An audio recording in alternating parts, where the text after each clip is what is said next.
J'ai laissé cela dans les mains du Seigneur, sachant que j'étais un peu enroué, parce que j'ai pris froid.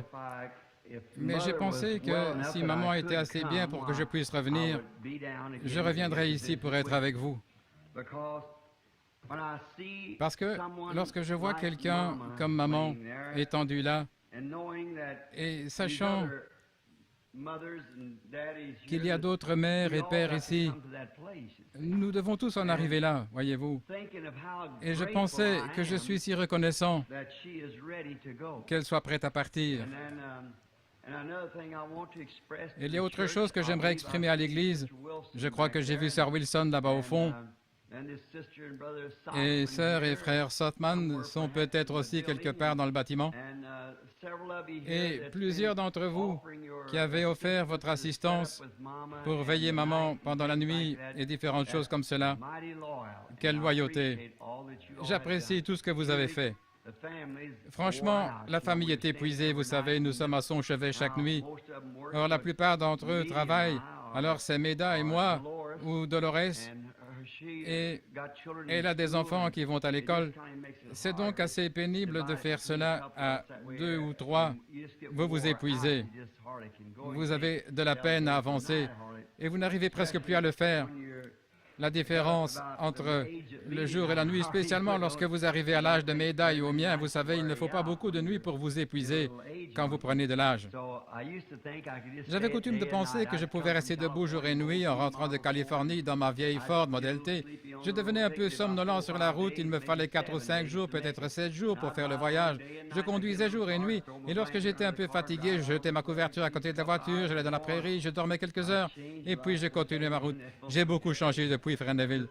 Je réalise que j'ai juste passé les 25 ans, voyez-vous. C'est donc un privilège d'être ici ce soir, dans la maison du Seigneur. Et ce matin,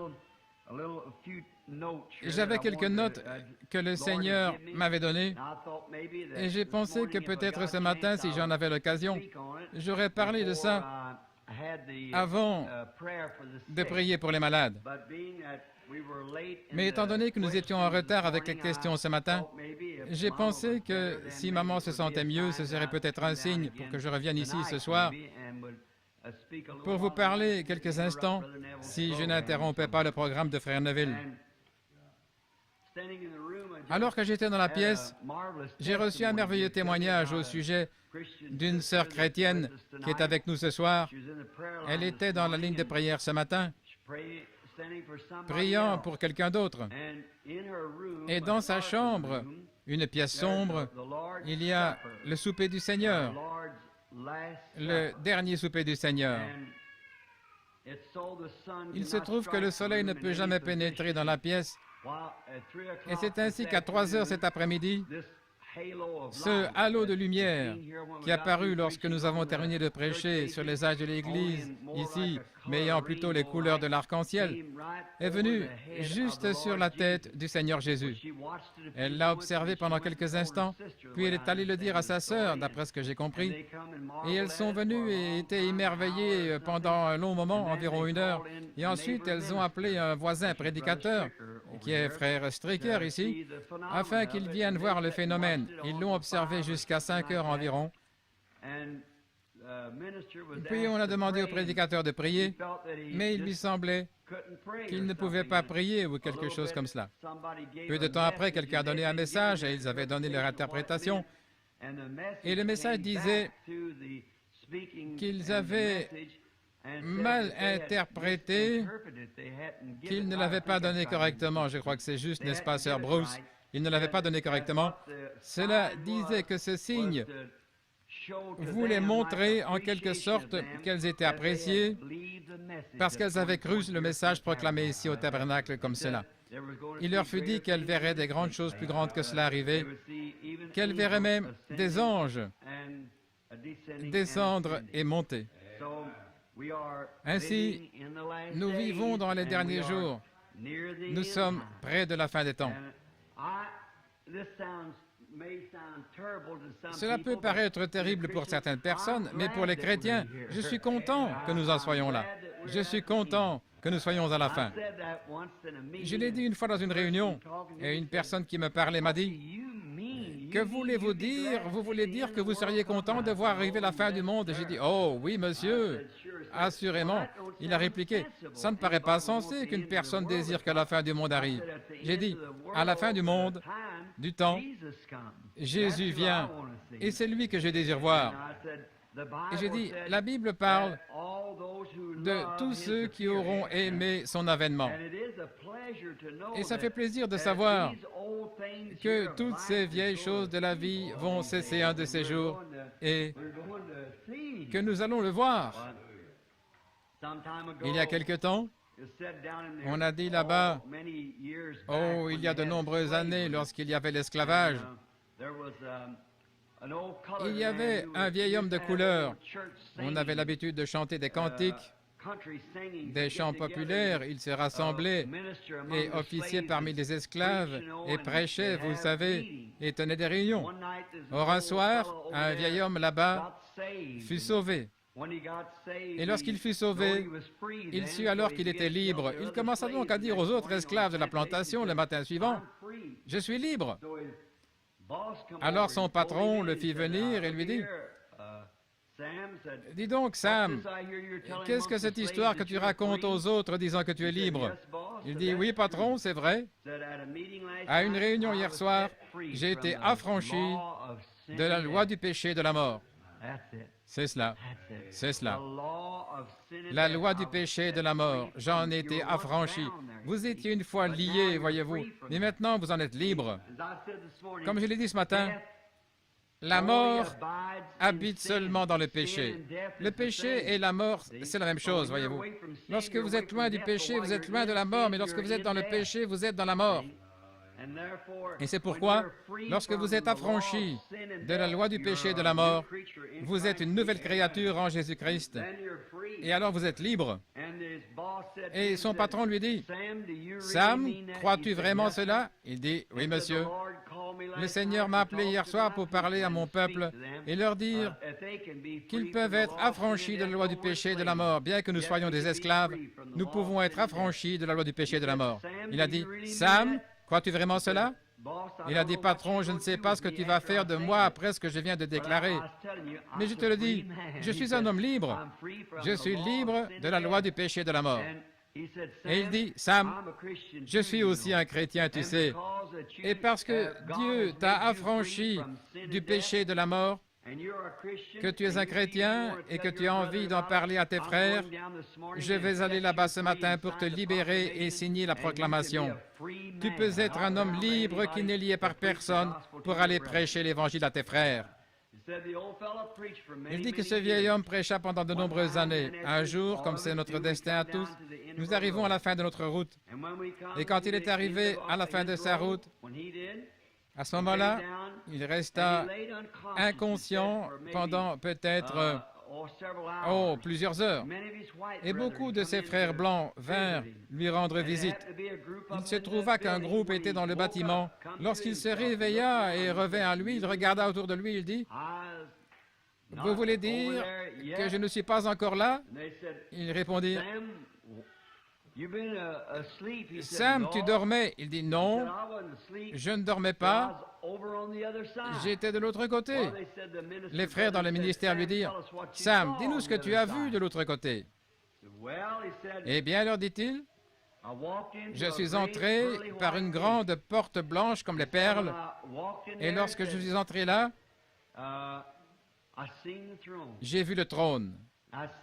Et je l'ai vu.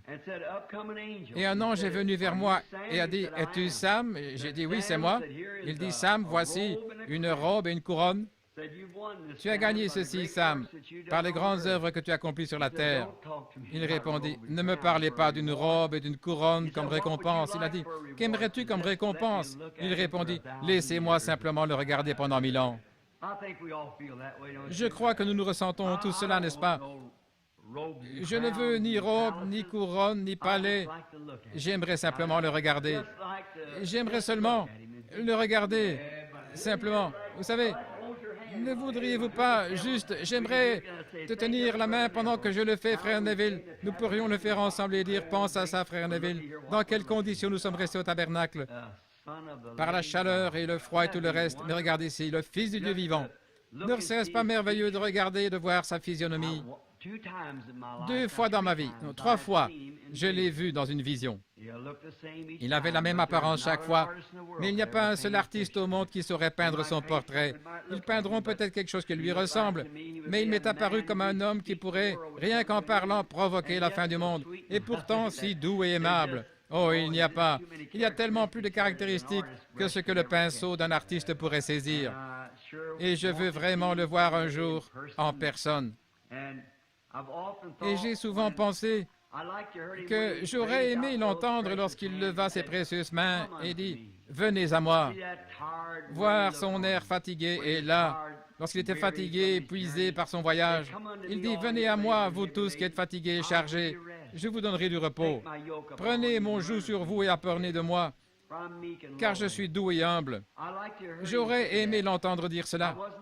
Je n'étais pas là en ce jour, je ne me tenais pas avec Pierre, Jacques et Jean, mais j'espère que je serai près d'eux ce jour-là, lorsque je l'entendrai dire « C'est bien, bon et fidèle serviteur, entre maintenant dans les joies du Seigneur. » Et dire que ceux qui ont écrit cette Bible, Paul, Ésaïe, Jérémie et tous les apôtres et ses précieux frères, où qu'ils soient maintenant, le Dieu même qui traita avec eux et leur donna de voir d'avance certaines choses et de les écrire, et qui leur donna les dons de la Bible, la prophétie, le parler en langue, les signes, les miracles et le reste, ces mêmes hommes, où qu'ils soient maintenant, nous serons avec eux. Le même Dieu, avec les mêmes choses. Ce n'est plus une supposition, nous le savons maintenant, voyez-vous, parce qu'il est vraiment présent et nous savons que c'est ainsi. Alors, ne devrions-nous pas être les gens les plus heureux sur la terre? Que pourrions-nous désirer de plus? Cet après-midi, je parlais à un homme âgé. Je crois qu'il a dit qu'il avait 88 ou 89 ans et qui est devenu chrétien tout récemment. Je l'ai baptisé au nom de Jésus-Christ alors qu'il n'avait rien d'autre sur lui que son complet du dimanche. Je l'ai emmené dans l'eau. Je crois que Frère Wood lui a prêté une paire de pantalons et nous l'avons baptisé ici dans l'eau. Il m'a dit que lorsqu'il était un jeune garçon, c'est un homme assez fortuné maintenant, eh bien, lorsqu'il était un jeune homme, il a dit comment il travaillait pour $30 par mois. Il ne s'est jamais marié ou autre chose jusqu'à un âge avancé. Il a dit combien il soupirait après ce temps où, devenu vieux, il n'aurait plus à mendier et à coucher dans la rue. Épargnant jusqu'aux petites pièces de 5 cents, il fit travailler son argent et cela travailla vraiment, et son bien augmenta. Et maintenant, le voici à 80 et quelques années, 88 ou 89, je crois qu'il m'a dit, près de 90. Il va toujours, il était assis ici même dans l'église ce matin. Et il s'est arrangé pour ne pas avoir de soucis. S'il doit vivre encore 100 ans, il n'aurait pas de soucis d'argent ou de choses de ce genre. C'est un frère qui a bon cœur, c'est un bon frère qui fait tout ce qu'il peut pour les chrétiens. Et je lui ai dit, au-dessus de tout cela, mon précieux frère, lorsque vous avez atteint 88 ou 87 ans, Dieu, dans sa miséricorde, est descendu et vous a donné la vie éternelle, vous conduisant à une demeure céleste. Que pourriez-vous désirer de plus pour couronner votre vie? Oui. Même si nous avons pu accumuler des richesses et accomplir bien des choses sur la terre, peu importe ce que l'homme a fait, il vous faut mourir et tout laisser. Ne convoite pas les richesses vaines de ce monde qui se détériorent si rapidement. Bâtis tes espoirs sur les choses éternelles, elles ne disparaîtront jamais, c'est vrai. Tiens la main immuable de Dieu. J'aime ce chant. Nous avions tellement l'habitude de le chanter ici au tabernacle. Le temps est plein de brusques transitions. Rien sur la terre ne peut rester inébranlable. Bâtis tes espoirs sur les choses éternelles. Tiens la main immuable de Dieu. Ma vieille mère est étendue là-bas ce soir. Si j'avais 100 millions de dollars, je donnerais tout pour lui parler pendant 1 heure. Je le ferai, assurément. Et qu'arriverait-il maintenant si elle avait 100 millions de dollars? Quel bien cela lui ferait-il maintenant? Rien, voyez-vous. Avec ce qu'elle a, elle ne laisse pas de trésor terrestre, mais elle laisse ceci. Elle connaît le Seigneur Jésus comme son Sauveur. C'est la chose principale. Face à tout cela, faisons tous l'inventaire de nous-mêmes ce soir. Réfléchissons juste avant de commencer à prier. Quelle est ma position vis-à-vis de Dieu ce soir? Examinons nos cœurs et regardons ce qu'il en est. Seigneur, si j'ai blessé une âme aujourd'hui, si un pied s'est écarté de la route à cause de moi, quoi que j'ai fait ou dit qui soit faux, oh Dieu, pardonne-moi pour cela. Ma foi regarde à toi, toi, agneau du calvaire, Sauveur divin. Écoute maintenant ma prière, enlève toute ma culpabilité et que dès aujourd'hui je sois tout à toi. Comme je marche dans le sombre labyrinthe de la vie et que le chagrin autour de moi se multiplie, toi sois mon guide. Ordonne que les ténèbres se changent en jour, essuie les larmes de tristesse, que je ne m'égare plus jamais loin de toi. Garde-moi sur le sentier, Seigneur. Garde-moi au centre de ta volonté. Jeunes ou vieux, nous ne savons pas quel peut être votre âge. Vous pouvez avoir 80 ans, mais si vous vivez jusqu'au matin, vous survivrez à beaucoup de jeunes gens ou de jeunes filles de 16 ans. Il y aura beaucoup de jeunes gens de 16 ans qui vont rencontrer Dieu avant le lever du jour demain matin. C'est vrai. Ainsi, l'âge n'a rien à voir avec cela. Mais la question est celle-ci, êtes-vous prêt pour le rencontrer? C'est la chose principale. Pensons à ces choses alors que nous prions et nous inclinons la tête.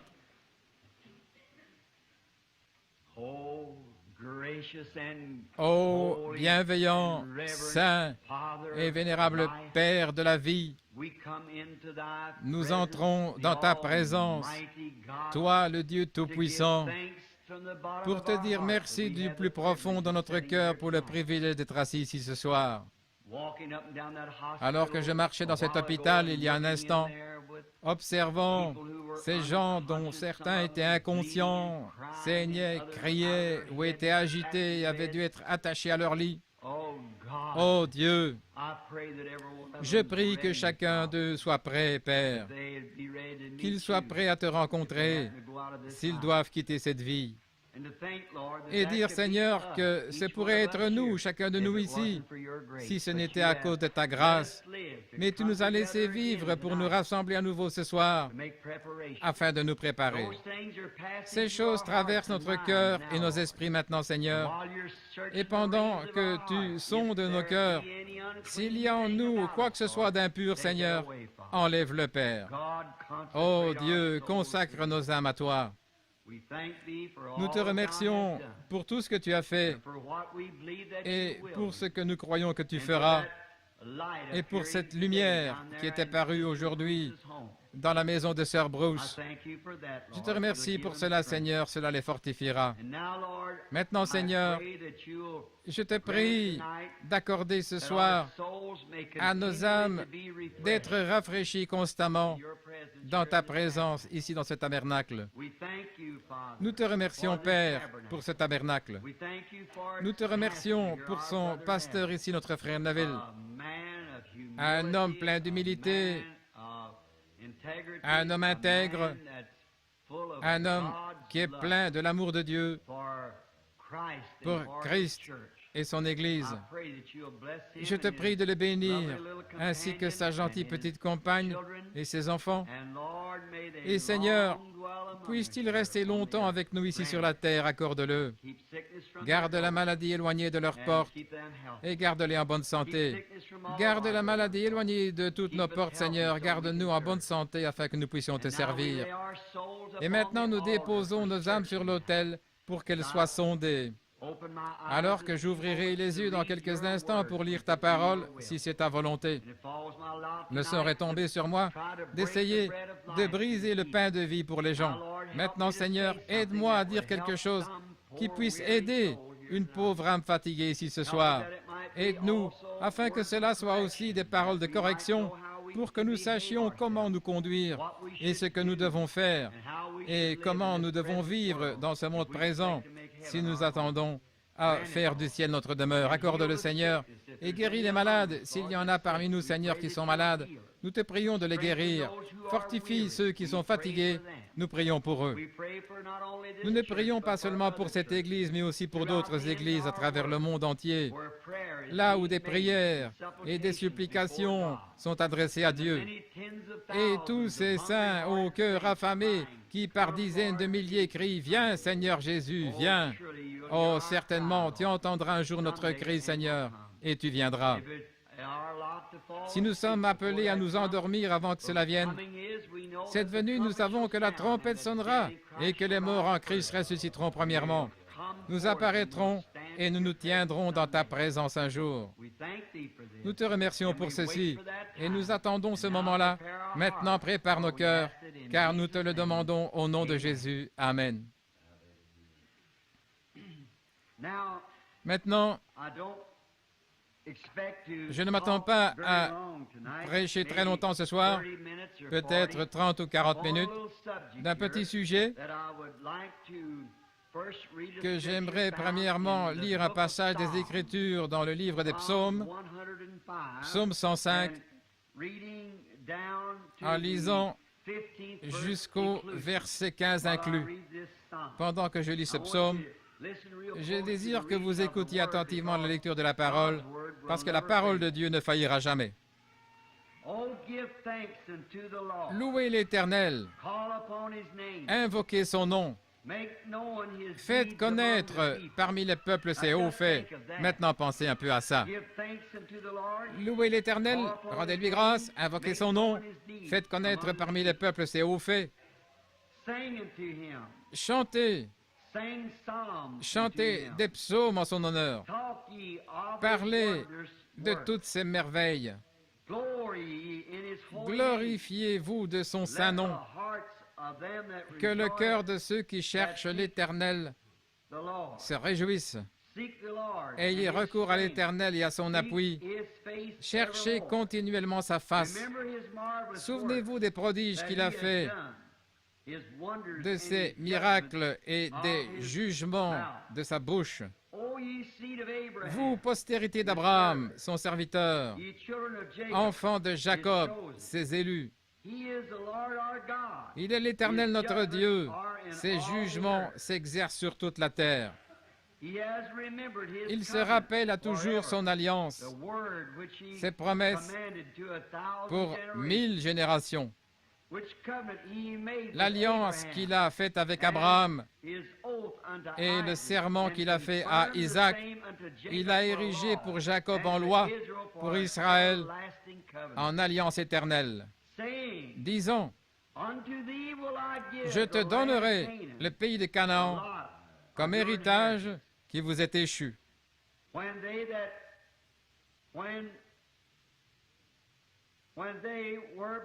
Ils étaient alors peu nombreux, très peu nombreux et étrangers dans le pays. Et ils allaient d'une nation à l'autre et d'un royaume vers un autre peuple, mais il ne permit à personne de les opprimer. Et il châtia des rois à cause d'eux. Ne touchez pas à mes oins, ne faites pas de mal à mes prophètes. Je désire tirer de cela le sujet suivant, le respect. Nous lisons ici à propos de David qui crie à l'Éternel, le respect est ce que nous devons à Dieu. Et c'est une chose que j'aimerais faire pénétrer dans le cœur de chaque personne ici ce soir. C'est qu'en toute chose que nous voyons arriver, nous devons donner le respect. Nous devons le respecter. David dit que lorsqu'il n'était que très peu d'hommes en Israël, c'est peut-être Abraham, Isaac et Jacob dont il parlait, très peu d'hommes Il châtia des nations et des rois à cause d'eux. Dieu châtia les nations et les rois, disant, « Ne touchez pas à mes oints et ne faites pas de mal à mes prophètes. » Dans l'Ecclésiaste au chapitre 12 et au verset 13, il est écrit ceci, « Écoutons la fin du discours. Crains Dieu et observe ses commandements, car c'est là ce que doit tout homme. » La conclusion de toute la chose, c'est de craindre Dieu. Et vous ne pouvez pas avoir du respect avant d'avoir de la crainte. Vous devez avoir la crainte de Dieu. Salomon, dans les Proverbes, a dit aussi, « La crainte de Dieu est le commencement de la sagesse. » La crainte de Dieu est le commencement de la sagesse. Ça ne veut pas dire que vous avez peur de lui, mais cela signifie que vous lui accordez le respect et la révérence. Et lorsque vous respectez Dieu, vous craignez Dieu. Vous craignez de lui déplaire en quelque chose. Vous craignez de faire quelque chose de faux. Vous ne voudriez pas le faire. Je crains ma mère. Je crains ma femme. Je crains mon Église. Je crains tous les serviteurs de Dieu, soucieux de ne pas mettre sur leur chemin une pierre d'achoppement. Je crains les gens. Je crains les gens de la ville, soucieux de ne pas faire quelque chose de faux qui leur ferait penser que je ne suis pas un chrétien. Voyez-vous, vous devez, avant de pouvoir avoir du respect, vous devez avoir de la crainte. Et Dieu exige cela. Il exige le respect. Oui, Dieu l'exige. Et la crainte l'amène. Et nous savons que la crainte amène le respect. Maintenant, prenez par exemple un homme qui soit fermier ou peut-être un ouvrier à qui personne ne fait attention. Mais laissez-le seulement trouver un emploi dans la police et qu'il descende dans la rue en tant que policier avec son insigne et son uniforme. La personne qui ne voulait peut-être pas lui parler le jour avant lui dira « Salut Jean, comment vas-tu » Voyez-vous, pourquoi ça? Il en résulte une sorte de peur, de crainte ou de respect. Peut-être qu'il va être élu pour être maire de la ville, ou peut-être... Que serait le président Kennedy ce soir s'il n'était pas le président Kennedy? Qu'arriverait-il s'il était le même homme que maintenant, mais qu'il soit un ouvrier ici chez Colgate pour 40 $ par semaine? Voyez-vous? Il traverserait cette ville et personne ne ferait vraiment attention à lui, si ce n'est ses propres associés. Mais étant donné qu'il est le président des États-Unis, il mérite le respect. Et parce que Dieu est Dieu, il mérite le respect. C'est vrai. Et nous devons le respecter et avoir de la crainte pour lui, et cela produit le respect. Dieu a exigé cela pour lui-même et pour tous ses serviteurs. Dieu exige le respect pour ses serviteurs. Ses serviteurs, comment savons-nous qu'ils sont ses serviteurs? Parce qu'il confirme ses serviteurs par sa parole. Il prend ses serviteurs et en fait des serviteurs de Dieu, et il prouve qu'ils sont des serviteurs en faisant accomplir sa parole au travers d'eux. Et lorsque vous respectez ce serviteur, vous respectez Dieu. Ainsi, lorsque je vous respecte et vous me respectez et que nous respectons les uns les autres, alors nous respectons Dieu. Jésus n'a-t-il pas dit? Tout ce que vous avez fait à l'un de ces plus petits des biens, c'est à moi que vous l'avez fait. Et il vaudrait mieux pour vous qu'on pende à votre cou une meule de moulin et qu'on vous jette au fond de la mer que d'offenser un seul de ces petits. Car je vous dis que leurs anges voient continuellement la face de mon Père qui est dans les cieux. Or, nous savons qu'étant des enfants de Dieu, nous sommes une partie de Dieu. Et Dieu exige ce respect. Ensuite, Dieu montre qui sont ses enfants. Il le montre par des prodiges et des signes qui s'accomplissent. Nous allons maintenant commencer et examiner le cas de certaines de ces personnes. Maintenant, si je devais en nommer une pour commencer, je penserais... Prenons un instant Noé. Eh bien, Noé avait une révélation venant de Dieu. Pourtant, elle était contraire à tout ce que démontrait la science. Cependant, il avait parlé à Dieu et Dieu lui avait parlé. Et il alla préparer une arche Alors les moqueurs et les railleurs, la Bible a dit qu'ils seraient dans les derniers jours, comme en ce temps-là. Ces gens se moquèrent de Noé. Eh bien, ils pensaient qu'il avait perdu la tête parce qu'il construisait une arche. Mais Dieu apporta le jugement sur ces moqueurs parce qu'ils ne voulaient pas écouter le messager de Dieu et entrer dans cette arche par sa prédication. Alors Dieu envoya son jugement divin sur la terre. Premièrement, il fit des préparatifs pour tous ceux qui le recevraient, afin qu'ils puissent échapper. Et alors, s'ils n'y échappaient pas, il ne restait qu'une chose. S'ils ne veulent pas accepter ce que Dieu a préparé comme échappatoire, alors il ne reste plus qu'une chose, c'est le jugement divin. Vous ne pouvez faire que deux choses, ou accepter la miséricorde, ou recevoir le jugement. Vous devez accepter l'un ou l'autre. C'est là où nous nous trouvons ce soir. Ou bien nous acceptons la miséricorde de Dieu, ou bien nous passons par son jugement. Il n'y a pas moyen de contourner cela. Dieu prévoit toujours un moyen d'échapper pour ceux qui le désirent. Alors, ceux qui restent doivent passer par le jugement, pas parce que Dieu le veut ainsi, mais parce qu'ils ont choisi ce chemin eux-mêmes. Voyez-vous, ils font leur propre choix. C'est là que nous nous trouvons ce soir, mes amis. C'est la même chose. Nous pouvons ou bien accepter le moyen prévu par Dieu pour échapper, ou bien passer par son jugement, soit l'un ou l'autre. N'êtes-vous pas heureux ce soir d'avoir choisi le moyen d'échapper? Parce que tous ceux qui refusent le moyen d'échapper devront passer en jugement. Ensuite, il y a un autre homme dont j'aimerais parler. C'était un grand et puissant prophète du nom de Moïse. Le peuple Israël aurait dû comprendre, selon les Écritures, que Dieu allait les délivrer et les faire sortir d'Égypte. Mais dès que Dieu eut préparé son homme et l'eut envoyé en Égypte, ils n'eurent aucun respect pour lui.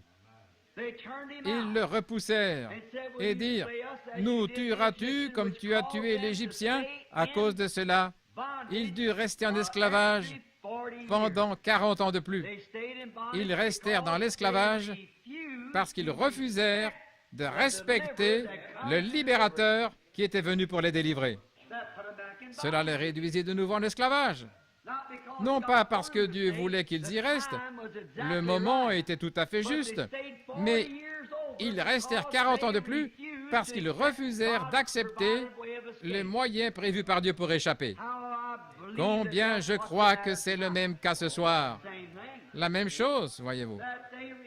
Ils refusèrent la sortie proposée, mais Dieu était déterminé et avait dit à Abraham et à eux, dans son alliance, comme nous l'avons lu ce soir dans le chant de David, il leur avait promis qu'il allait faire une certaine chose. Ainsi, Dieu va tenir sa promesse. Il allait les faire sortir de toute manière. Mais peut-être qu'une autre génération mourut, l'ancienne génération qui s'était moquée de Moïse et qui n'avait pas accepté le message. Cette génération, 40 ans, mourut et Moïse revint vers une autre génération. Voyez-vous ce que je veux dire? S'ils n'acceptent pas cela, Dieu laissera mourir cette génération et il suscitera une nouvelle génération pour le faire. Ils avaient donc refusé cela. Alors nous voyons que la génération suivante, lorsque Moïse descendit là-bas pour démontrer qui il était, vous savez, Moïse avait peur d'y retourner. Moïse avait alors 80 ans et il était parti pendant 40 ans. Et lorsqu'il parla à Dieu au buisson ardent, il dit, « Qui devrais-je leur dire m'a envoyé ?» Dieu n'avait pas de nom. Il dit, « Qui devrais-je leur dire m'a envoyé ?» Lorsque je leur dirai, « Le Dieu de vos pères m'est apparu », ils diront, « Qui est le Dieu de nos pères ?» Alors, que leur dirai-je? Il répondit, « Tu leur diras, « Je suis celui qui suis. » Tu leur diras que je suis celui qui suis. Et il dit, « Qu'y a-t-il dans ta main, Moïse ?» Il dit, « Un bâton. » Et il le jeta à terre et il se transforma en serpent. Il mit sa main dans son sein et il en sortit avec la lèpre. Il la remit et elle fut guérie. Il lui dit, « Va là-bas avec ces signes et accomplis-les devant les gens. Et ce sera une confirmation. Ils sauront par ces signes que je t'ai envoyé pour la délivrance. » Oh, frère, Dieu fait toujours cela. Dieu donne toujours des signes surnaturels. Voyez-vous? Et maintenant, lorsqu'il descendit là-bas, il appela les gens et accomplit ces signes devant eux. Et alors tout Israël crut, chacun d'entre eux, et ils allèrent directement au palais pour la libération. Et alors Pharaon décida de ne pas les libérer, et Dieu fit tomber le jugement sur Pharaon. Et nous savons ce qui est arrivé en Égypte. C'est étrange. Après avoir vu tous ces signes se produire, une fois arrivés à la mer Rouge, ayant donc découvert que c'était Dieu lui-même qui avait accompli tous ces signes, eh bien là, à la mer Rouge, ils commencèrent par douter que Dieu fût capable de les faire échapper. C'est là que nous commettons notre faute. Lorsqu'une petite maladie nous frappe, lorsqu'un petit désastre, un petit ennui survient sur le chemin, alors nous commençons à abandonner la foi. Un jeune converti, quelqu'un se moquera de lui et dira « Tu n'es rien d'autre qu'un holy roller, un comédien. » Eh bien, je déteste qu'on m'appelle un saint comédien, vous voyez. Et c'est là que le doute vient. C'est le moment de garder votre position. C'est le moment de respecter le messager. C'est le moment de donner la gloire à Dieu. Et Moïse dit « J'ai déjà accompli ces 10 miracles devant vous. Dieu vous a donné 10 miracles et voilà que vous avez peur de la mer. Certainement. Que vous faudra-t-il de plus pour croire? » Il alla prendre son bâton, le tint au-dessus de la mer, et les orages vinrent et soufflèrent la mer jusque de l'autre côté, puis ils traversèrent. Et aussitôt qu'ils arrivèrent là-bas, ils commencèrent à se plaindre qu'ils n'avaient pas de pain. Voyez-vous, la même chose. Puis Dieu fit pleuvoir du pain du ciel pour eux. Ensuite, ils se plaignirent qu'ils n'avaient pas d'eau. C'était une plainte après une autre. Vous dites, peut-être que c'était des inconvertis. Eh bien, peut-être, car il y avait une foule mélangée qui allait avec eux, c'est vrai. Mais j'aimerais vous rappeler autre chose. Si Dieu a envoyé le messager et a confirmé par les signes qu'il était le messager envoyé par Dieu, alors il leur incombait d'obéir à ce messager. Exactement. Ils devaient obéir au messager et avoir du respect pour ce messager. Voyez Josué et Caleb, ils restèrent à son côté. Oui, monsieur, quoi que Moïse fit, il le faisait aussi. Que Moïse eût raison ou pas, il restait néanmoins avec lui, voyez-vous, parce qu'il savait que c'était le messager de Dieu. Et nous voyons qu'un jour, même Myriam, une prophétesse, et Aaron, le souverain sacrificateur, se moquèrent de la femme de Moïse, parce qu'elle était éthiopienne. Ils pensèrent, n'y avait-il pas assez de femmes à marier dans notre propre groupe sans avoir besoin d'aller là épouser cette femme? Ce n'était pas le choix de Moïse, c'était le choix de Dieu pour Moïse. Et lorsqu'ils se moquèrent, cela mit Dieu tellement en colère qu'il frappa Myriam, la prophétesse de la lèpre, la sœur même de Moïse. Que pensez-vous de ça? Elle, une prophétesse. Mais qu'avait-elle fait? Elle se moquait et montrait ainsi de l'irrévérence pour le messager de Dieu, le messager de l'Alliance en ce temps-là. Elle manquait de respect, ainsi qu'Aaron, le souverain sacrificateur, le porte-parole de Moïse. C'est vrai, il était avec elle. Et lorsqu'Aaron vit sa sœur frappée de lèpre, il alla vers Moïse et lui dit, « Laisseras-tu mourir ta propre sœur ?» Et Moïse entra dans le tabernacle et tomba sur sa face devant l'Éternel et commença à pleurer, implorant la miséricorde de Dieu pour sa sœur. Et l'Esprit du Seigneur descendit et dit, « Appelle Aaron et Myriam et dis-leur de se tenir devant moi. » Oh là là! Dieu exige le respect. Lorsque Dieu envoie son message, écoutez-le et respectez-le. Peu importe si les gens les appellent des comédiens ou quelque chose comme ça, laissez le monde faire ce qu'il veut, mais vous montrez du respect. Donc Myriam se tenait là et Dieu dit, appelle Myriam et appelle Moïse, ou plutôt appelle Aaron, ton frère et ta sœur, et dis-leur de se tenir devant moi. Et lorsqu'ils se présentèrent devant Dieu, Dieu dit, « Ne craignez-vous pas Dieu ?» Il dit cela au souverain sacrificateur et à Myriam, la prophétesse.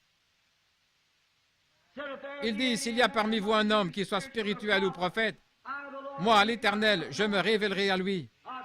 Je lui parlerai dans des visions et me révélerai à lui dans des songes et autres, s'il est spirituel ou prophète. Mais avec mon serviteur Moïse, je lui parle de bouche à oreille. » Il dit, « Ne craignez-vous pas Dieu ?» Autrement dit, lorsque vous parlez de Moïse, c'est de moi que vous parlez. Si vous ne pouvez pas respecter Moïse, vous ne me respectez pas. N'ai-je pas prouvé parmi vous qu'il est mon serviteur? Et vous ne lui montrez aucun respect. Quelle leçon cela devrait être pour les gens aujourd'hui. Pas de respect, pas d'honneur. Il ajouta, c'est parce que tu ne l'as pas fait que tu as attrapé la lèpre. C'est la raison pour laquelle ces choses sont arrivées. Parce que vous auriez dû savoir que c'était mon serviteur. Vous le savez bien. Donc, lorsque vous dites quelque chose contre lui, c'est contre moi que vous le dites. Alors Moïse pria pour que sa vie fût épargnée. Et Dieu épargna sa vie. Elle ne vécut pas très longtemps après cela, elle mourut. Mais elle fut purifiée de sa lèpre et elle resta hors du camp pendant 7 jours, vous savez, pour sa purification, afin d'être purifiée de sa lèpre. Dieu la guérit. Mais ce qu'il essayait de leur faire comprendre était ceci. Vous devez respecter ce que je fais. Et si c'était l'attitude de Dieu en ce temps-là, et Dieu ne peut pas changer, Dieu veut que nous respections ce qu'il fait. Il l'exige. Il dit, ou bien vous respectez cela, ou bien quelque chose d'autre va arriver. Un homme me dit l'autre jour, un pauvre homme, il balaye ici au marché pour vivre. Il a eu une dépression nerveuse, il est très mal en point, il est luthérien, et ils avaient eu la communion. Incapable de marcher jusqu'à l'église, il prit un taxi, il dit que cela lui coûte 80 cents pour aller et 80 cents pour revenir. Son voisin, qui est vraiment impie, l'ayant vu un matin prier le Notre Père, il s'est moqué de lui, il le tourna en ridicule. Il dit à ce voisin, il dit à cet homme, « Où es-tu allé en taxi ce matin ?» Il dit, « C'était la communion, je suis allé à l'église. » « Qu'est-ce que la communion ?» Il dit, « C'est lorsque nous prenons le pain et le vin. » Il dit, « J'ai eu aussi la mienne ce matin à table avec une tranche de pain et du whisky. » Oui. J'ai entendu parler de 3 garçons qui, une fois, se moquèrent de la communion à l'église. J'en ai entendu parler. Ils allèrent dans leur chambre d'hôtel et avec des sandwichs au jambon et une bouteille de whisky, et ils eurent là leur communion, se moquant de la communion qu'ils avaient dans une église pentecôtiste. Moins de 3 mois plus tard, tous les 3, l'un était mort et les 2 autres dans un asile d'aliénés. Vous ne pouvez pas manquer de respect envers Dieu. Vous devez respecter Dieu. Si vous ne le croyez pas, restez tranquille. Taisez-vous, restez éloignés. Faites cela ou alors venez avec révérence et respectez-le. Ne vous moquez pas des gens qui sont dans l'esprit. Ne parlez pas des gens qui adorent dans l'esprit de Dieu. Laissez-les tranquilles. Je me tenais au coin de la rue en train de prêcher. Il y a plusieurs années, alors que je n'étais qu'un jeune prédicateur, une femme passa. Elle était de foi catholique et je savais que son mari était catholique et elle n'était rien. C'était une très jolie femme, ravissante d'environ 20 ou 22 ans. Je la connaissais alors qu'elle était jeune fille ici en ville. Elle s'est approchée en se tenant et elle a dit, « Je ne laisserai pas ma vache avoir la religion de William Branham. » Et le soir suivant, avant d'avoir pu arriver vers elle, elle était mourante à l'hôpital. Et aujourd'hui encore, ils ne savent pas toujours ce qui l'a tuée. Elle était mourante à l'hôpital et son mari vint me chercher. Il était catholique. Et il vint, il a dit, « Venez vite faire une prière pour ma femme. Elle vous a réclamé toute la soirée. Elle se meurt. » J'ai dit, « Eh bien, je vais aller. » J'entrais dans la voiture et j'ai quitté la réunion et j'ai parti pour l'hôpital. J'ai grimpé les escaliers en courant et j'ai rencontré une infirmière qui me dit « Elle est déjà morte. Venez quand même faire une prière pour elle. » J'ai dit « Elle est morte. Faites quand même une prière, ça ne lui fera aucun bien maintenant. Eh bien, venez la voir. » Je suis allé là. Elle avait des cheveux noirs à reflets auburn. C'était une très jolie femme, avec quelques taches de rousseur sur le visage et de grands yeux bruns. Et cette femme, me dit cette infirmière, « Billy, elle est morte dans une telle agonie qu'elle criait votre nom si fort qu'elle pouvait, disant, « Dites-lui de me pardonner. » À tel point que cette tache de rousseur apparaissait sur son visage comme des verrues et ses grands yeux sortaient de ses paupières à moitié fermées. Bien sûr, vous savez, lorsqu'une personne meurt, cela fait travailler les reins et les intestins. C'est ainsi qu'une vapeur s'élevait de son corps.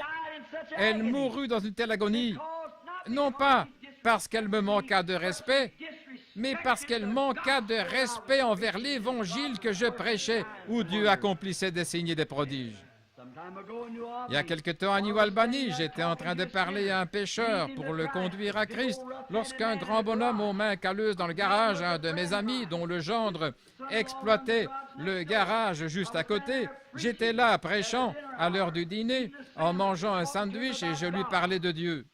Pendant la journée, je cherchais un endroit à l'heure du dîner pour essayer de gagner une âme à Christ. Il dit, « Monsieur Branham, je n'étais qu'un jeune prédicateur. » Il dit, « Monsieur Branham, ma mère avait ce genre de religion, cette religion qui touche le cœur. » Et les larmes coulaient sur ses joues. Je lui dis, « Combien de temps est-elle partie? » Il dit, « Des années. » Elle a toujours prié pour moi. Je lui dis, « Le Dieu qui a entendu ses prières essaye d'y répondre en ce moment même. » Et cet homme est venu en disant, « Hello, il était ivre et il dit, « Hey Billy, écoute, chaque fois que tu veux venir dans mon garage, tu peux venir, mais n'apporte pas avec toi ta religion de comédien. » Je me suis tourné vers lui. « Partout où Christ n'est pas le bienvenu, je n'irai pas. » Il se retourna et dit, « Oh, reprends tes sens, mon garçon.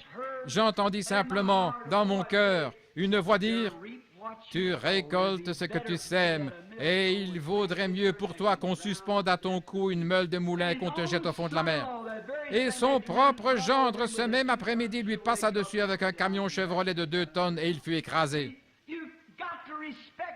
Voyez-vous, vous devez respecter Dieu, vous le devez. Dieu exige le respect. Il l'exige.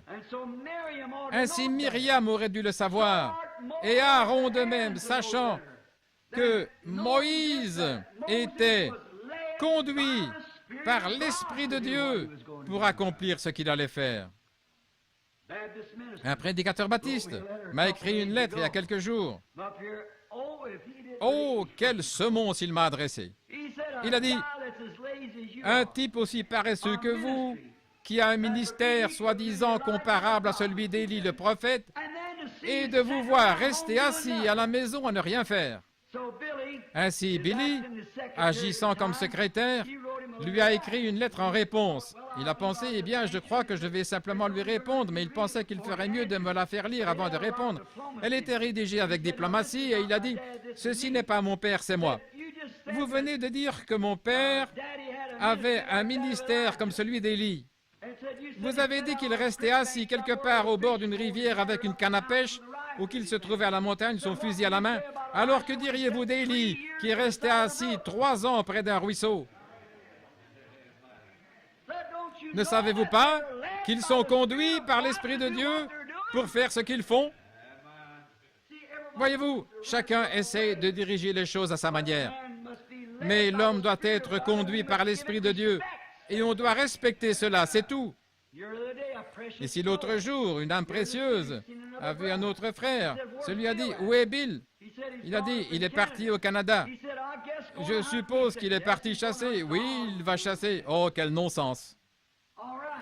Bon, cet homme ne savait pas que j'étais sous la puissance du Saint-Esprit, que c'était par une vision qui était ainsi dit le Seigneur que je devais y aller.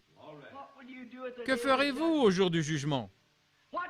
Quel bien cela ferait-il si j'allais à son chevet prier pour lui?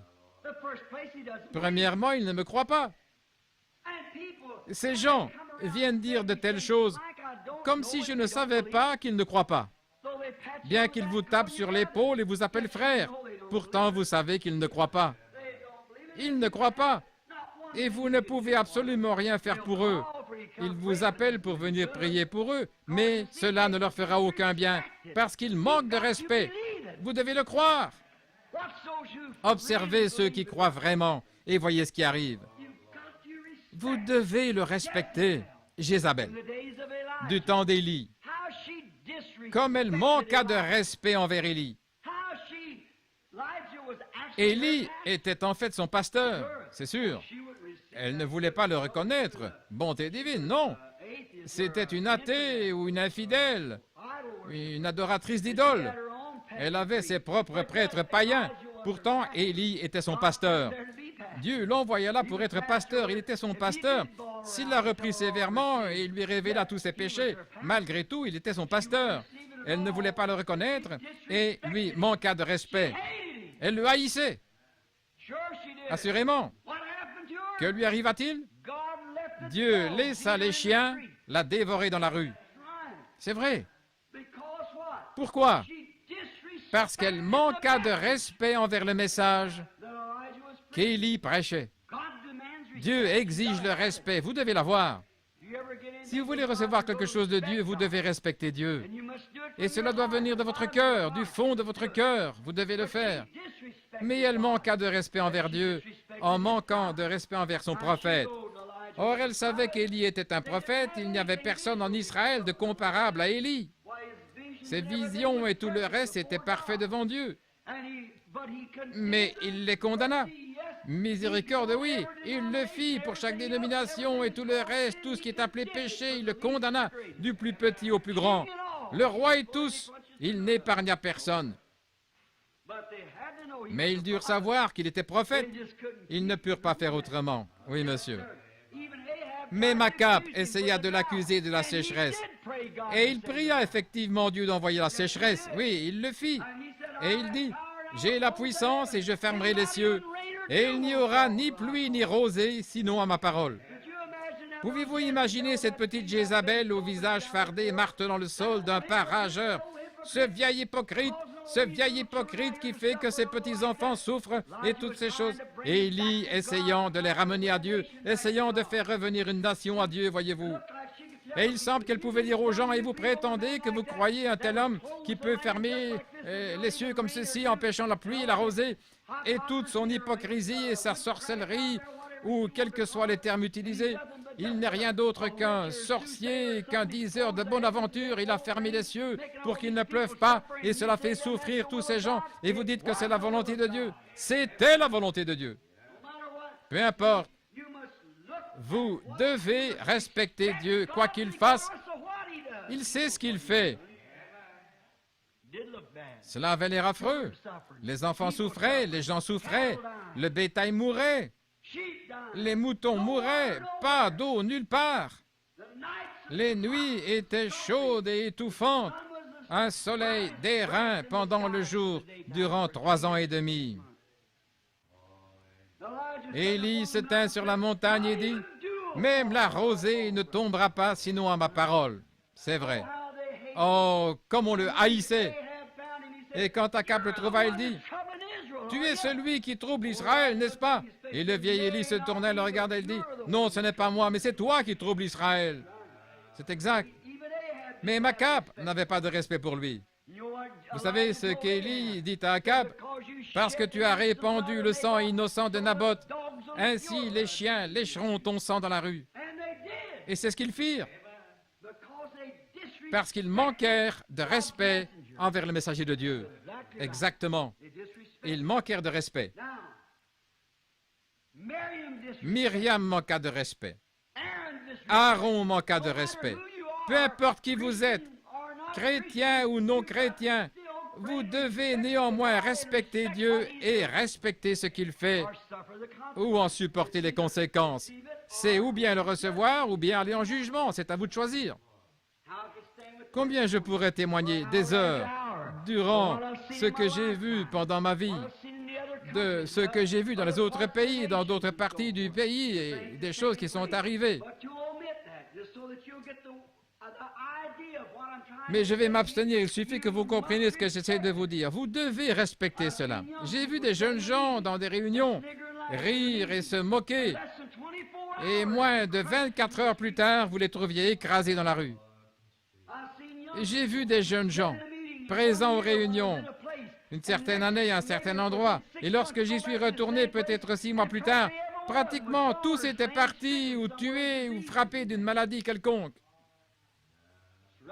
C'est vrai, vous devez respecter cela.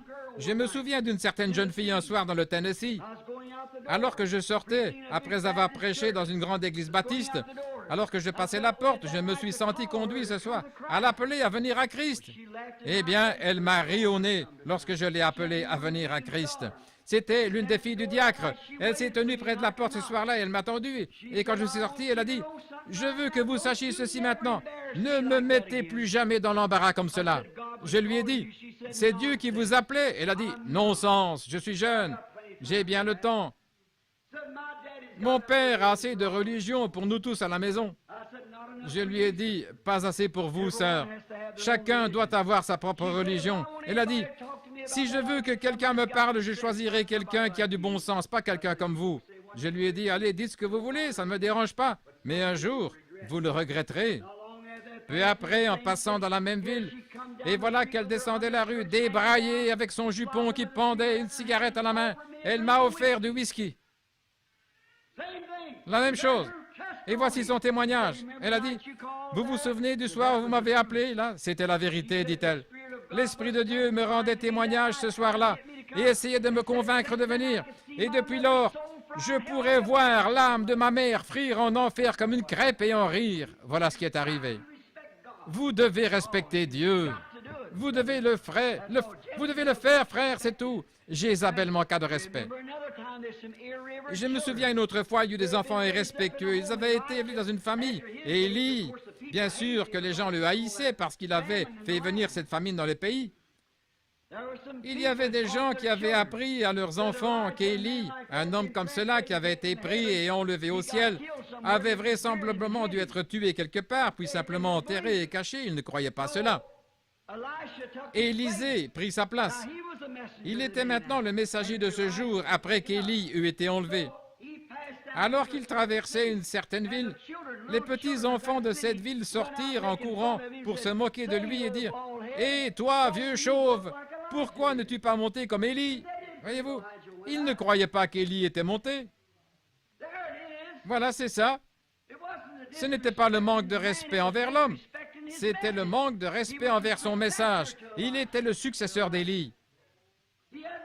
Il avait l'onction, l'esprit d'Élie était sur lui. Il alla là-bas et fit exactement les mêmes choses qu'Élie. Alléluia! Jésus a dit, « Celui qui croit en moi, les œuvres que j'ai faites, il les fera aussi. » Oui, ces signes suivront ceux qui auront cru. Ils manquèrent de respect. Et ils manquèrent de respect envers Élie, parce qu'ils croyaient en Élisée, parce que l'Esprit était sur lui. Il fit alors demi-tour, frappa le Jourdain avec son manteau et ouvrit le Jourdain. Il alla et fit les mêmes miracles qu'Élie. Et même tous les prédicateurs de l'école des prophètes là-bas dirent, l'Esprit d'Élie repose sur Élisée. Ils répandirent la rumeur dans tout le pays. Et les gens, je parie qu'ils rirent entre en disant, « Hé, regardez, regardez là-bas, cette bande de comédiens, de fanatiques, qui disent que cet homme est parti au ciel sans mourir, des chevaux sont descendus. Nous n'avons rien vu. Assurément, il ne vit rien du tout. Nous n'avons pas vu de chevaux, nous n'avons pas entendu de chars. C'était absurde. Le vieil homme est mort, ils l'ont enterré et maintenant ils essaient de faire beaucoup de bruit là autour. C'est ce qu'ils disent aujourd'hui, la même chose. C'est aussi ce qu'ils dirent au sujet de Jésus. Ils dirent, ils sont venus, ils ont volé son corps pendant la nuit. Ils payèrent même des soldats pour témoigner de cela. Mais il ressuscita des morts. Et Élie fut enlevé dans un char de feu, tiré par des chevaux de feu. Lorsque ce jeune prophète se dirigea là-bas et traversa la ville, il avait perdu ses cheveux tout jeunes. Alors qu'il descendait, ses petits-enfants coururent derrière lui en disant, « Hé, pourquoi n'es-tu pas monté avec Élie? Espèce de vieux chauve! » Voyez-vous, ils manquèrent de respect. Et que fit Élie? Il se retourna et dans la puissance de l'esprit, il maudit ses enfants. Qu'arriva-t-il? 2 ours sortirent des bois et tuèrent 42 d'entre eux. C'est vrai. Manque de respect, irrévérence.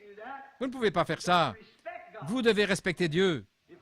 Si l'un de ses enfants avait dit, si leur père et leur mère avaient dit, maintenant, enfants, regardez, on dit qu'Élie fut enlevé. À présent, nous n'en savons rien. Je ne sais pas si c'est vrai ou pas, mais laissez-moi vous dire que la meilleure chose à faire, c'est de ne rien dire à ce sujet.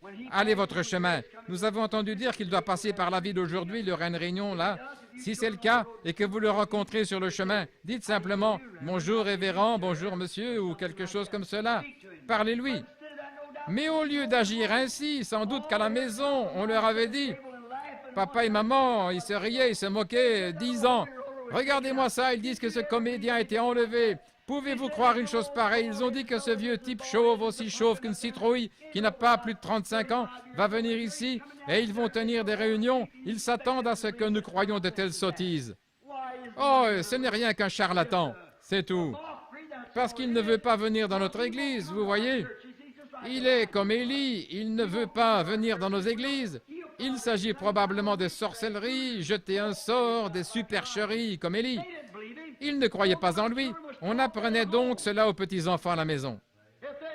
Si on leur avait appris la révérence et le respect, ils se seraient avancés vers ce prophète de Dieu pour lui demander de prier pour eux. Mais on leur avait appris à ricaner, à rire, à se moquer, un peu comme les enfants aujourd'hui.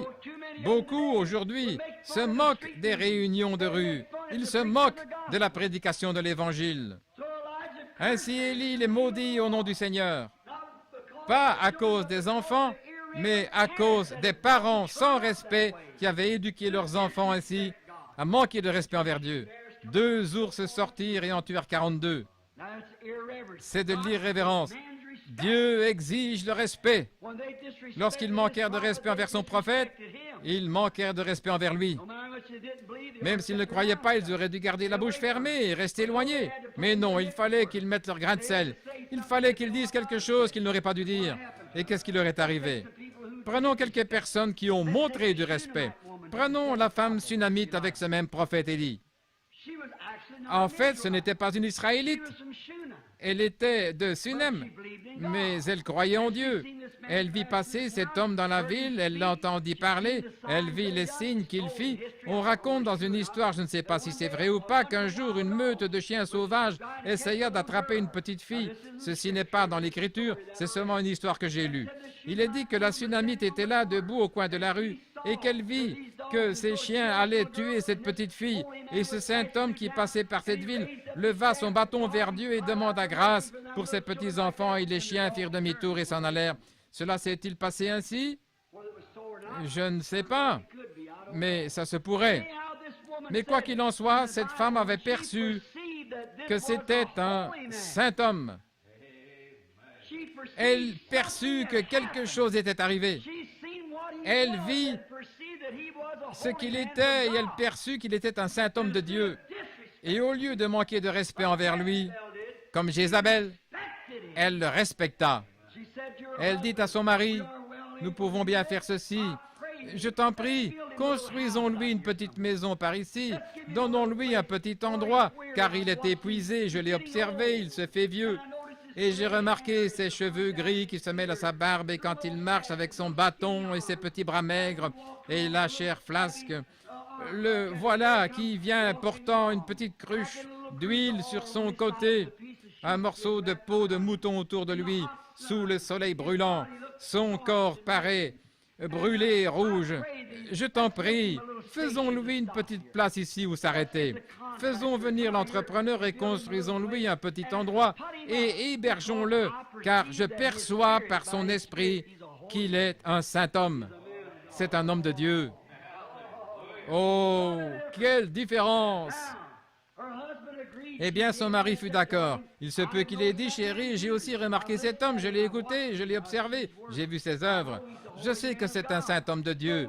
Nous ferons donc cela. Et ils firent venir l'entrepreneur, ils lui construisirent un joli petit endroit, ils lui mirent un petit lit afin qu'il puisse s'étendre et se reposer. Ils lui préparèrent un endroit pour se laver les pieds, lui procuraient de l'eau et ce qu'il fallait. Et lorsque le prophète est arrivé, naturellement, cela le réjouit dans son cœur de voir qu'on avait fait quelque chose pour lui. Il dit à Géasi, va, appelle-la et demande-lui ce que je pourrais faire pour elle. Si je pourrais parler au roi ou au capitaine en chef. Elle dit, j'habite parmi mon peuple et je n'ai besoin de rien. Mais Géasi lui dit, elle n'a point d'enfant et son mari est avancé en âge. Il est vieux, ils n'ont pas d'enfants.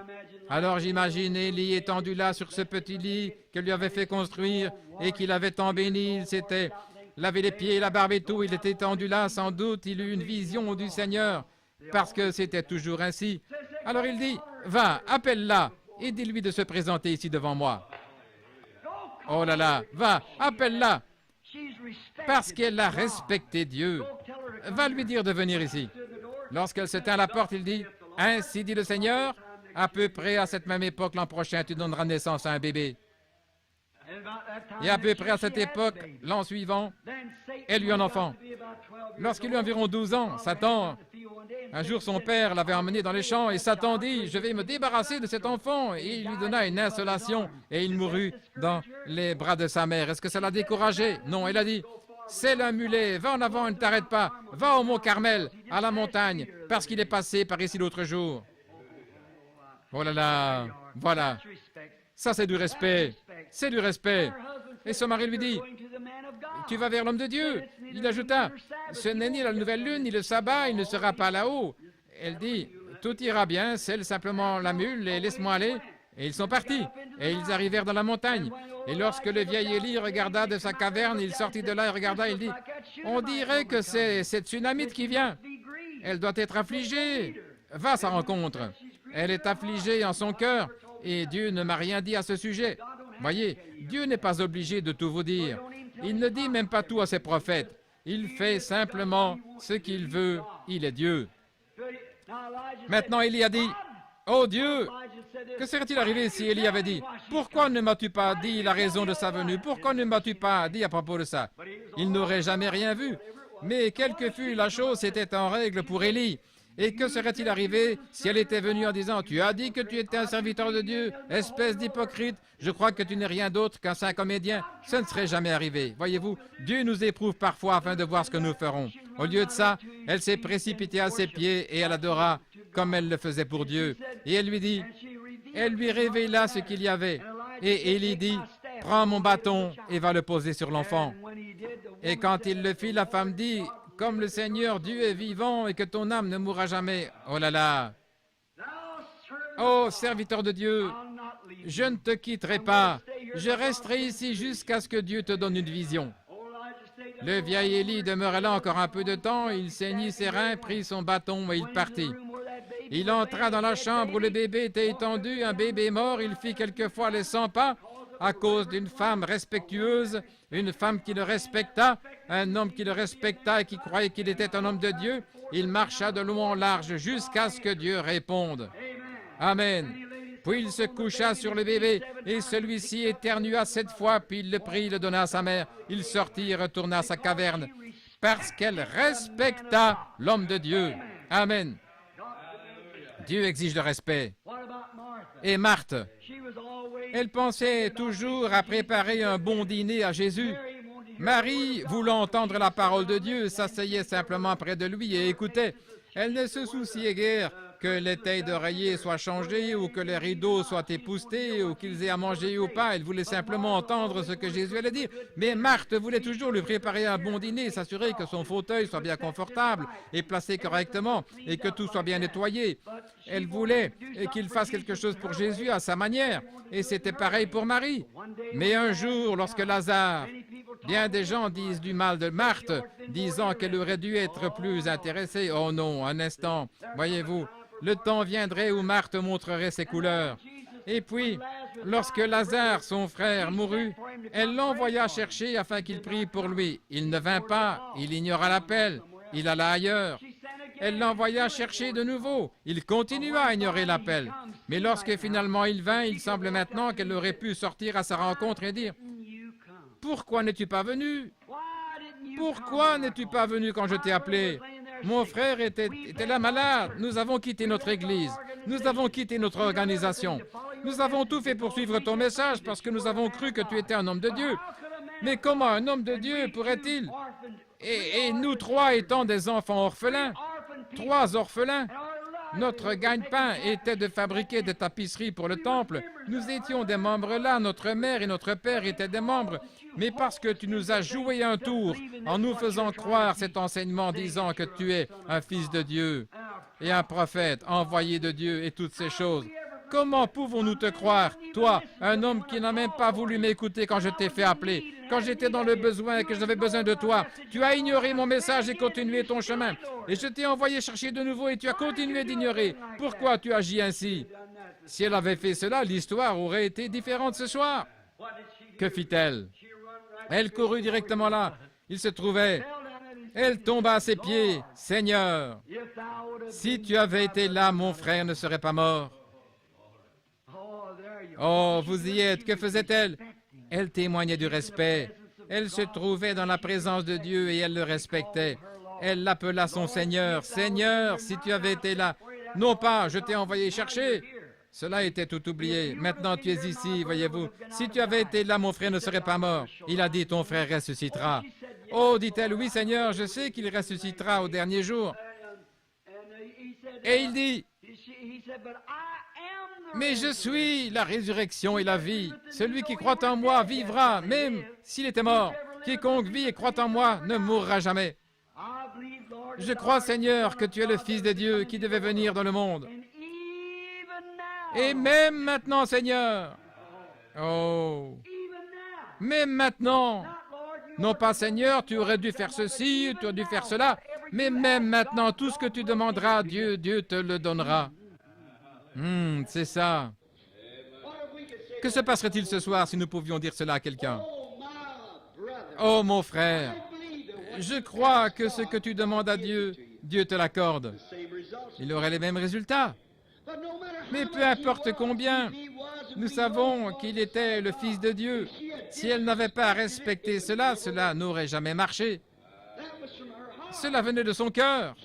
Elle dit, mais maintenant, Seigneur, tout ce que tu demanderas à Dieu, Dieu te l'accordera. C'est cela. C'est cela. De tout son cœur, elle le crut. S'il était allé à la chasse ou à la pêche, cela n'aurait rien changé pour elle. Non. Si Élie était allé chasser ou s'il avait été quelque part, cela n'aurait rien changé pour cette femme sunamite. Elle croyait toujours qu'il était un homme de Dieu. Certainement. Peu importe ce qu'il faisait pour elle, il était toujours l'homme de Dieu, parce qu'elle avait vu Dieu agir dans sa vie.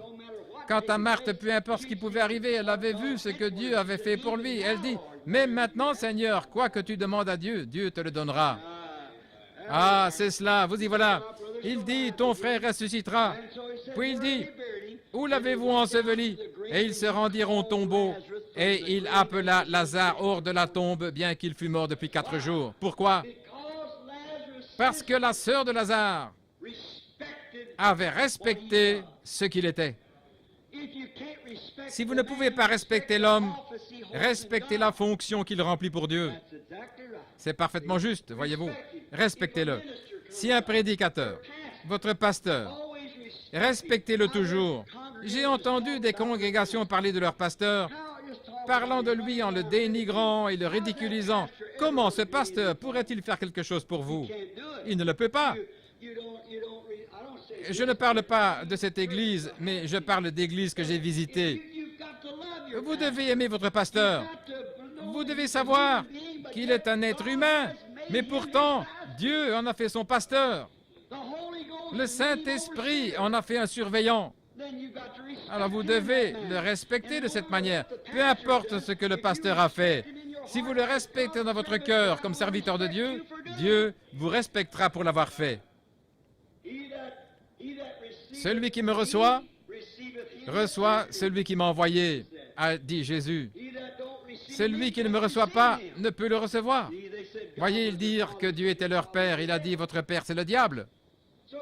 Ainsi, voyez-vous, vous devez respecter cela et le croire. Croire qu'il l'est. Oui, Marthe le croyait. Il y a une petite chose que j'ai abordée ce matin à propos de cette femme syrophénicienne. Lorsqu'elle vint, remarquez comme elle fut repoussée durement. Lui était un juif, elle, une femme des nations. Et elle courut vers lui. Elle ne savait pas comment l'aborder, mais elle avait un besoin. Elle savait qu'il était ce Fils de Dieu. Elle le croyait. Si Dieu répondait à ses prières pour les autres, il ferait de même pour elle. Et elle savait que ce qu'il disait était la parole de Dieu, et si c'était la parole de Dieu pour les Juifs, c'était aussi la parole de Dieu pour les gentils, quoi qu'ils disent. Alors Jésus l'éprouva.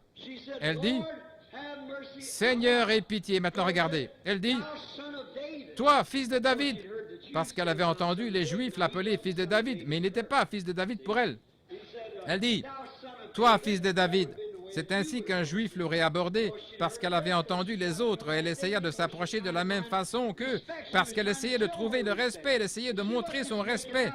Elle ne faisait pas semblant. Jésus l'aurait su, si tel avait été le cas. Non. Il l'aurait su, donc. Elle dit, « Fils de David, aie pitié de ma fille, car elle est cruellement tourmentée par un démon. » Il se tourna, la regarda et dit, « Il n'est pas convenable pour moi de prendre le pain des enfants et de le jeter aux chiens. » Ça alors, c'en était une. Il ne la repoussa pas seulement dans sa requête, mais il l'appela un chien. Exactement. Et l'expression chien est l'une des plus basses dans la Bible, vous savez. Il a dit, « Ce n'est pas convenable pour moi de prendre le pain des enfants et de le jeter aux chiens. » Et elle dit, « C'est vrai, Seigneur. Seigneur. » Alors elle l'obtint. Il n'était pas un fils de David pour elle, mais il était le Seigneur. C'est vrai, Seigneur. C'est juste. Mais les enfants mangent les miettes, ou plutôt les chiens mangent les restes sous la table de leur maître. Ça a eu de l'effet, c'était ça, c'était le respect. Jésus se tourna vers elle et dit, « Ta foi est grande. Maintenant, rentre chez toi et tu trouveras ta fille comme tu l'as cru. » C'est ça. Pourquoi? C'était son approche. Que serait-il arrivé si elle s'était retournée en disant, s'il s'était retourné, avait dit, il n'est pas convenable de prendre, en d'autres termes, ce n'est pas correct. Disons qu'une catholique s'approche et dise, oh, frère Branham, je sais que Dieu entend vos prières pour ces gens ici, voulez-vous prier pour moi? Et je dirais, ce n'est pas juste pour moi de prendre le temps de ces enfants ici, je suis ici pour prier pour ces pentecôtistes, et non pour vous, bande de catholiques. Voyez-vous, qu'aurait-elle pu dire? Oh, j'imagine qu'elle serait sortie d'ici en tapant du pied. Mais elle se tourna et dit, « C'est vrai, Seigneur. C'est vrai, Seigneur. Mais les chiens sont prêts à manger les miettes sous la table du maître. » Voyez-vous, cela retint immédiatement son attention. Il se retourna et dit, « Ta foi est grande. » Ensuite, nous voyons un autre cas. Voyez-vous, c'était son approche, son respect. Elle respectait Dieu en le respectant lui. Et nous voyons qu'une fois, il y avait un Romain. C'était un homme important et il aimait les Juifs et son serviteur était malade. Lui-même ne se sentait pas digne d'aller au-devant de Jésus. Voyez-vous, vous devriez toujours vous sentir beaucoup plus petit que vous n'êtes. Ne soyez jamais grand à vos propres yeux. Maintenant, si vous êtes grand, laissez quelqu'un d'autre le dire. Voyez-vous.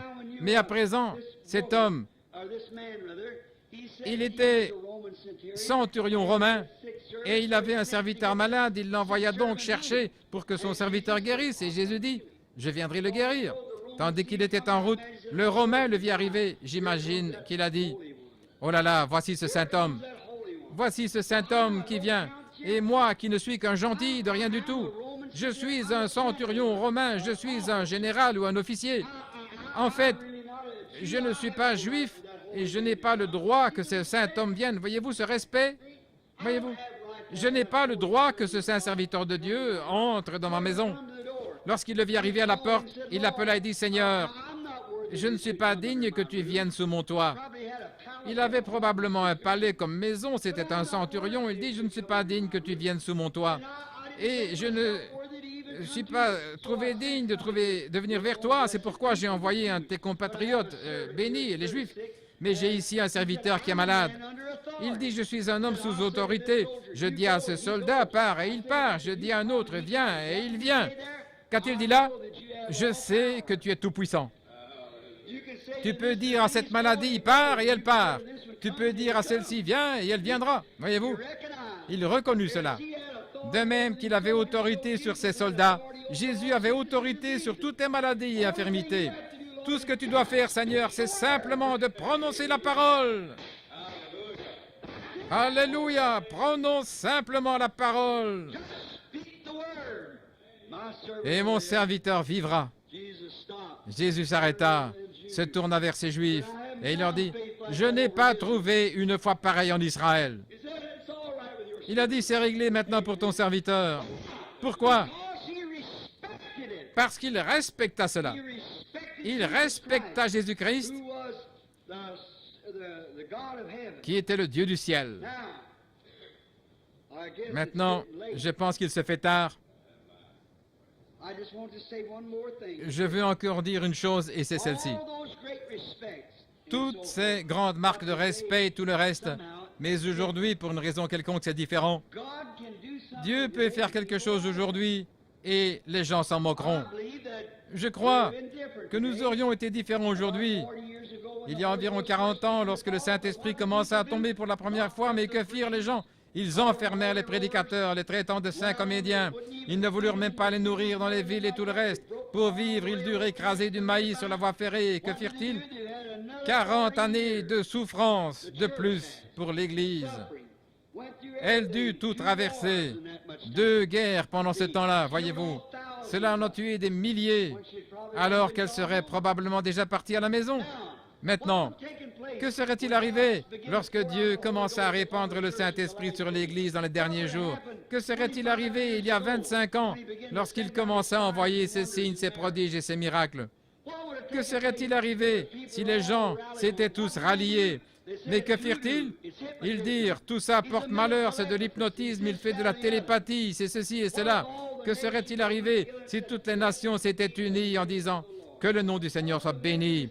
Que serait-il arrivé si les méthodistes, baptistes, presbytériens et tous s'étaient pris par la main en disant, merci Seigneur, c'est ce que nous attendions, le Saint-Esprit est en train d'être déversé. Voici des hommes qui ont des visions, voici des prophètes parmi nous.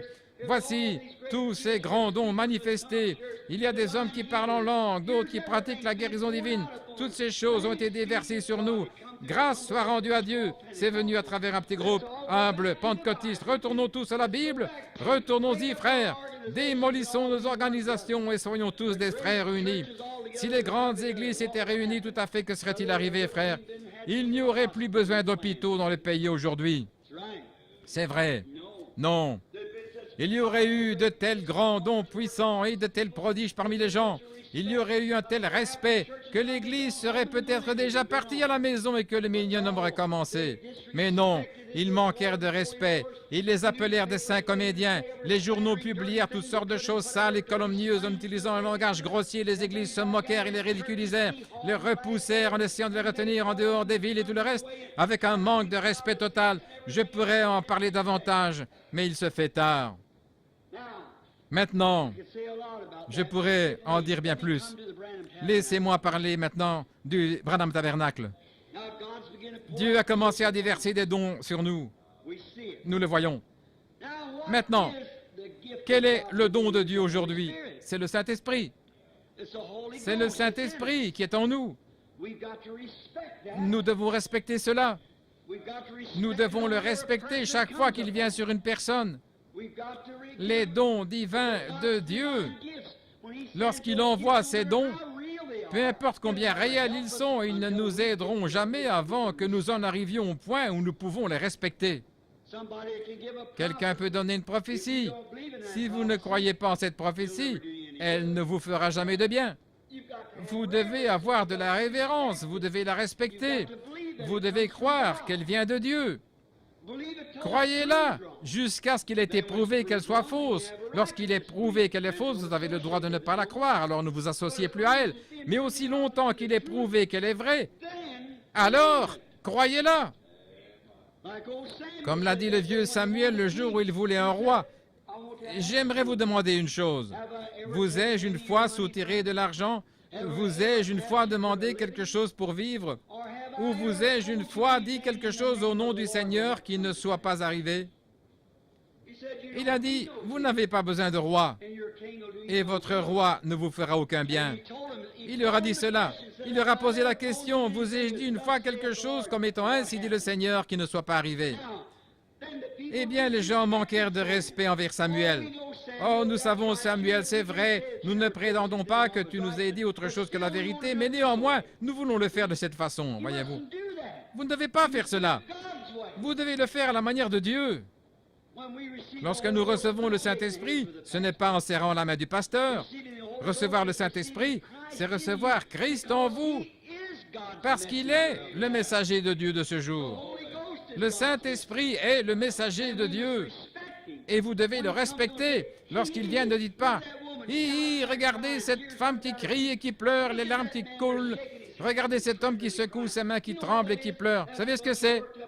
Ce n'est qu'un tas d'émotions fabriquées. Vous blasphémez contre le Saint-Esprit. Vous devez respecter cela. Souvenez-vous, il y a un certain temps, j'étais dans l'Oregon, environ 12 ans, et 2 jeunes filles reporters catholiques sont venues, pas parce qu'elles étaient catholiques, ça n'a rien à voir, parce que j'ai eu autant de protestants, même plus de protestants que de catholiques qui se sont moqués de moi. Et ces jeunes filles vinrent pour faire un reportage. Et aussitôt qu'elles entrèrent, je discernais l'esprit, aussitôt qu'elles entrèrent. Et je dis, bien, quelle critique avez-vous maintenant dans votre manche? Et cette jeune fille sortit une cigarette et je dis, n'allumez pas ça pendant que vous êtes dans ma cabine, laissez ça tranquille. Elle est restée assise un petit moment, puis elle m'a regardé comme pour me transpercer. Elle s'est mise à me parler en disant, j'aimerais vous poser quelques questions. Je lui dis, allez-y. Et elle dit, comment se fait-il que vous soyez rattaché à cette bande de 5 comédiens par ici? Êtes-vous l'un d'entre eux? J'ai dit, je suis l'un d'entre eux. Et elle dit, voulez-vous dire par là qu'il y a quelque chose de pieux dans tout cela? J'ai dit, vous, en tant que catholique, vous ne croiriez pas cela. Elle dit, comment savez-vous que je suis catholique?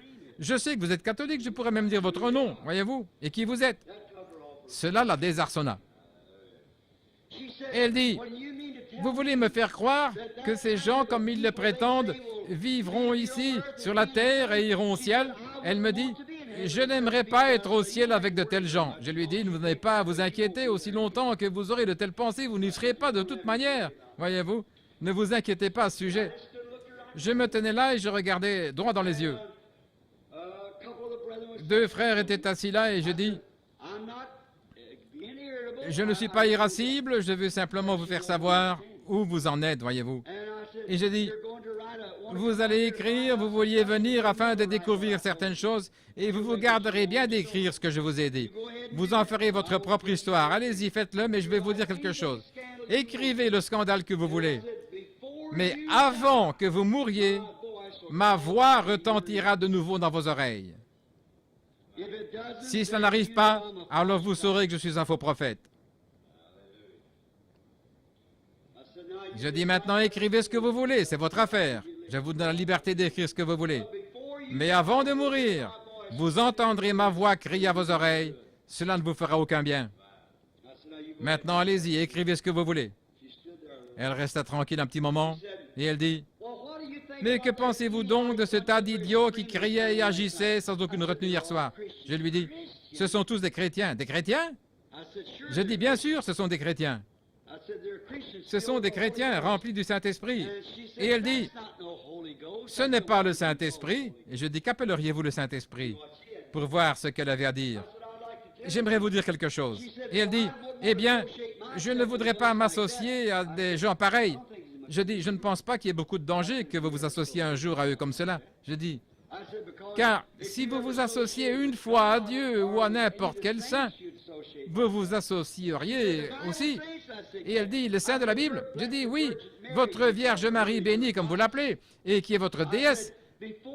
Avant que Dieu la laisse entrer au ciel, elle dut aller là-bas le jour de la Pentecôte et recevoir le Saint-Esprit et tituber sous la puissance de Dieu comme une femme ivre. » Et elle dit, « C'est un mensonge. » Je dis, « Restez tranquille une minute. » J'ouvris la Bible et je dis, « Regardez ici. » J'ai trouvé l'endroit. Voilà, c'est ici même, dans le livre. Elle tourna la tête. Je dis, « Vous n'avez même pas l'audace de lire la parole de Dieu. » Je dis, « C'est sûr. Voyez-vous, irrespectueuse. » Je dis, « Maintenant, vous pouvez prendre votre paquet de cigarettes sur la table et partir quand vous serez prête. Mais je veux que vous sachiez une chose. Écrivez ce que vous voulez, mais souvenez-vous des dernières paroles que je prononce. Au nom du Seigneur, vous vous souviendrez de cela avant de mourir. » Elle n'écrivit jamais rien, c'est vrai. Elle laissa tomber. Qu'est-ce que c'est? Le manque de respect. Essayant de se moquer. Faisant quelque chose. Ils ne savent pas ce qu'ils font. C'est vrai. Mais ici au tabernacle, Nous voulons que vous sachiez tous ces choses. Lorsque Dieu commence à déverser le Saint-Esprit sur les gens, quelquefois, je sais, j'ai vu des gens devenir charnels lorsqu'ils étaient sous l'onction de l'Esprit. Je les ai vus aller dans les extrêmes avec certaines choses. Mais ne dites rien à ce sujet. Respectez cela. Inclinez vos têtes. Vous pouvez ne pas le comprendre, et moi non plus. Mais je veux le respecter de toute façon. Maintenant, nous devons avoir du respect pour Dieu. Et lorsque Dieu déverse le Saint-Esprit, je dis, « Merci, Père Céleste. Tu es en train de faire quelque chose pour cette pauvre âme précieuse qui désire venir dans ta demeure, comme moi aussi un jour. » Et je vois des hommes, comme ici une fois, un frère qui est dans le ministère. Il avait dit que je vais parler à son sujet. Et nous avons pris toutes les bandes et nous avons envoyé, c'était frère et Alan. Il a dit que je m'étais moqué de lui, de ce qu'il parlait de sang qui sortait de votre main, qu'il appelait ça l'évidence initiale du Saint-Esprit. Je crois que c'était du sang et de l'huile qui sortait de ses mains et de son front. Il disait que je m'étais moqué de cela et que je lui avais dit que c'était du diable. Je lui ai écrit une lettre, frère Alan. Il a écrit quelque chose. Cher frère Branham, voyez-vous. Et alors, il a envoyé des tracts partout dans le pays. Plutôt que de venir me voir à ce sujet, il a fait ça.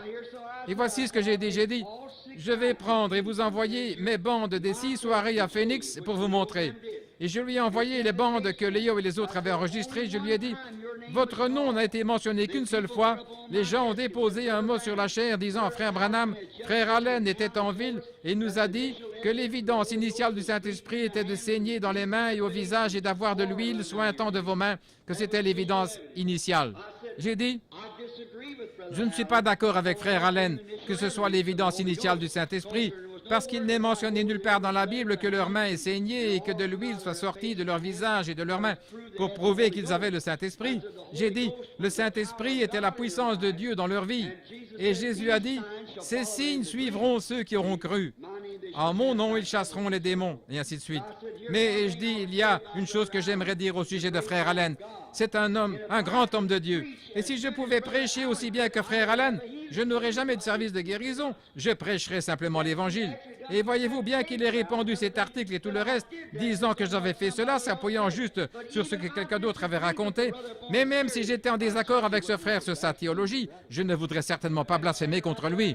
Et puis un soir, je me trouvais dans le Minnesota, à Minneapolis, dans le Minnesota, dans cette grande cathédrale, ce temple, avec Gordon Peterson, et cet homme qui a écrit ce livre contre Allen, disant tout ce qui pouvait être dit à son sujet, il a dit, il a même eu l'audace d'écrire ce livre, Les démons qui mordent, qui parlait d'une femme dont les mains portaient les marques de morsure d'un démon et des choses semblables. Maintenant, je ne sais pas si cela pourrait être vrai ou pas, parce que le diable est un esprit, voyez-vous.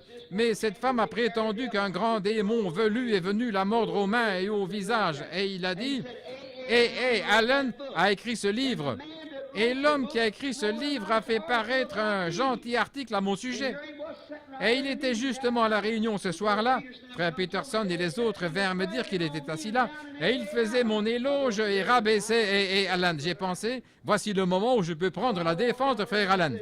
Je me suis avancé et j'ai dit, aujourd'hui je lisais dans le journal un article que cet homme qui est en ville, sachant qu'il était assis là, j'ai dit, il a parlé de Allen et de toute la critique, et j'ai ajouté, j'apprécie l'éloge que cet homme a fait de moi, disant que je ne courais pas après l'argent et des choses comme cela, et que j'avais les réunions les plus correctes de toutes, et ainsi de suite. J'apprécie les choses aimables qu'il a dites, j'apprécie cela. Mais si cet homme qui a écrit cet article dans le journal a examiné ces notes si peu attentivement qu'il a déclaré que c'est Allen qui a écrit ce livre, Les démons qui mordent, et Allen n'a jamais écrit ce livre. Je connais l'homme qui l'a écrit.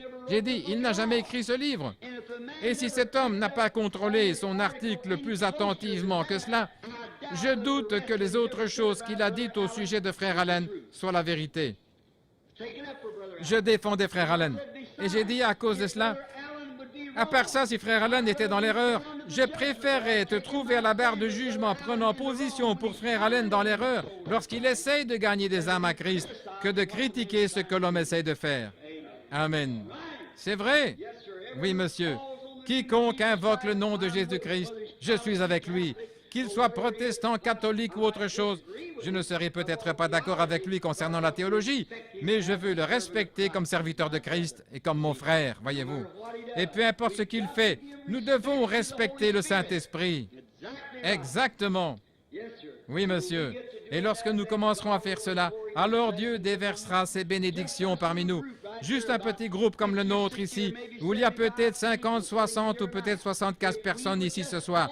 Si nous pouvons tous nous unir et donner à Dieu tout le respect, et ainsi qu'au Saint-Esprit pour ce qu'il fait en ce jour, et respecter chaque don et chaque fonction qu'il envoie au milieu de nous, Dieu continuera à déverser son esprit sur nous et nous grandirons en nombre, nous nous multiplierons. Ne le croyez-vous pas?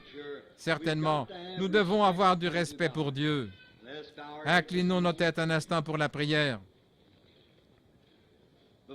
Avant que nous commencions à prier, je désirais savoir s'il y a quelqu'un ici qui aimerait dire, Frère Branham, je voudrais que vous priez pour moi, pour que j'aie un grand respect pour Dieu, afin que je puisse toujours garder la bouche fermée pour ne pas parler contre les choses de Dieu, quelles qu'elles soient. Et puisse Dieu placer dans mon cœur le désir de respecter tous les dons divins qu'il envoie dans l'Église. Levez simplement la main et dites, priez pour moi. Que Dieu vous bénisse. Presque chaque main est levée. Et j'ai aussi levé la mienne. Oh Dieu, aide-moi à être l'un de tes serviteurs. Aide-moi à respecter mes frères. Aide-moi à respecter mes sœurs. Et chaque esprit de Dieu qui vient dans la réunion, que ce soit le parler en langue, que ce soit l'interprétation des langues, que ce soit la prophétie ou le don de discernement, quoi que ce soit, je dis, ô Seigneur Jésus, envoie-les, envoie-les, ô Seigneur. Je suis reconnaissant envers toi. Maintenant, Père Céleste, nous savons que tu es un Dieu grand et terrible. Nous savons que ta colère est terrible.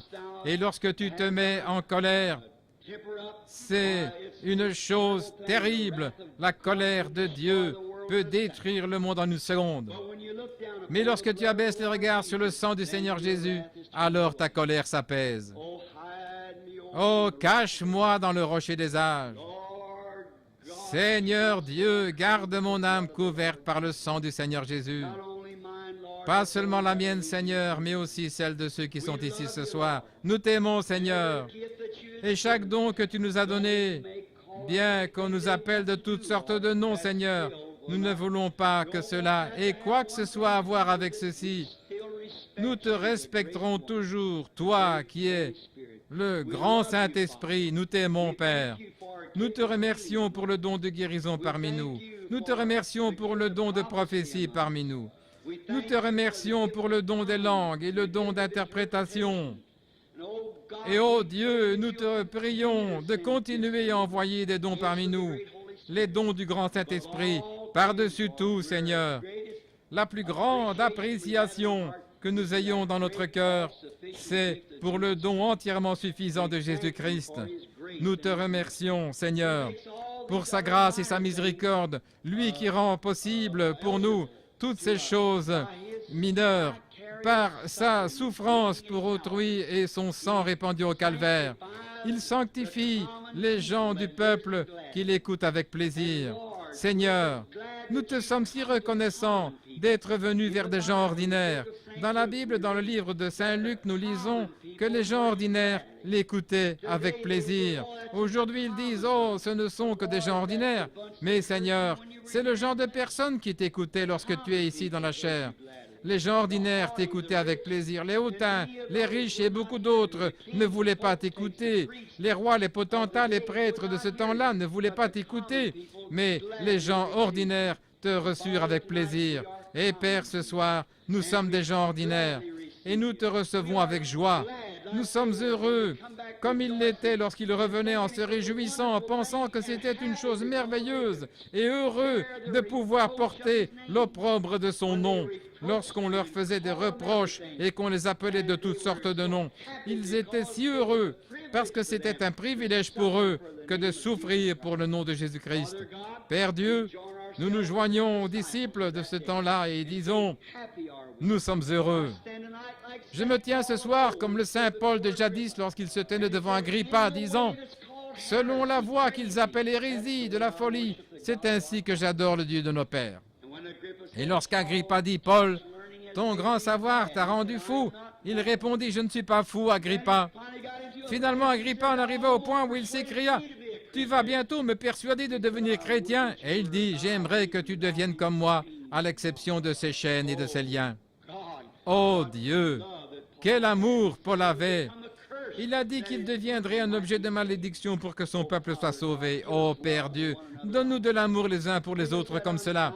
Donne-nous cet amour immortel, cette décence, ce respect les uns pour les autres, d'être assez chrétiens pour regarder au-dessus des fautes des autres, de regarder par-dessus, parce que l'homme a été béni par Dieu. Il se peut qu'il fasse une faute, ô Père. Ne nous laisse pas regarder cette faute, sachant que c'est un précieux frère que Satan a peut-être pris au piège dans quelque chose. Mais s'il l'a fait, nous te prions, Seigneur, de l'aider à en sortir, lui ou elle. Puissions-nous avoir de l'amour dans notre cœur pour aller à la recherche des brebis perdues et les ramener dans la bergerie. Accorde-le, Seigneur. Pardonne nos offenses comme nous pardonnons à ceux qui nous ont offensés. Accorde-le, Seigneur. Ne nous induis pas en tentation, mais délivre-nous du mal, car c'est à toi qu'appartiennent le règne, la puissance et la gloire au siècle des siècles. Amen. Oui, je vous dis ce soir, mon peuple, j'ai attiré votre attention dans cette occasion pour comprendre les choses que je vous dis ce soir concernant mon ministère. Oui, je vous dis ce soir, vous avez bien fait d'entendre ma voix. Vous avez pris garde à mon serviteur. Ce soir, à nouveau, j'ai confirmé l'office de ce ministère. Mon serviteur et mon prophète, où j'ai amené sa présence 2 fois aujourd'hui.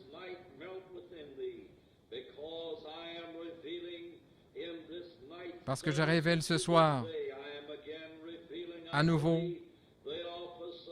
je vous révèle l'office de mon prophète en ce jour. Oui, je vous l'ai dit, écoutez les choses qu'il vous a apportées ce soir,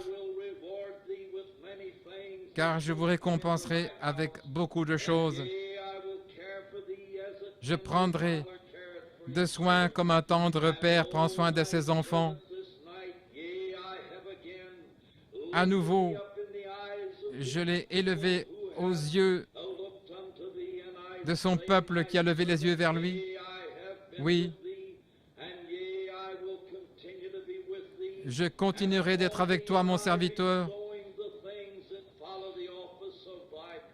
Et les choses qui concernent l'office du prophète, puis-je dire que je vous bénirai de beaucoup de choses. Je vous le dis ce soir, je le confirme à nouveau dans le cœur des gens, que oui, c'est le temps où nous devrions régler ces problèmes, que mon peuple ouvre ses yeux, car je l'ai envoyé parmi vous pour vous bénir.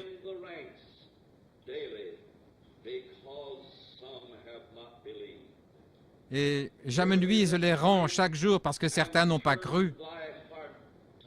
Ce soir, tournez votre cœur vers moi et l'office de mon prophète. Ainsi dit le Seigneur.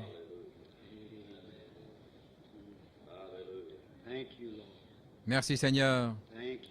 Merci Père. Nous te louons, toi le Saint. Combien tu es glorieux, Père.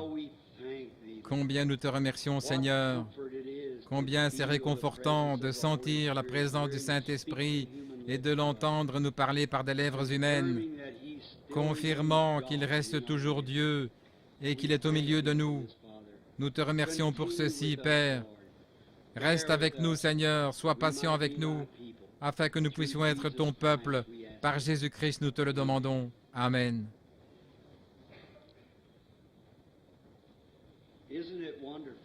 N'est-ce pas merveilleux d'être un chrétien? N'est-ce pas merveilleux de connaître Dieu et de connaître sa présence?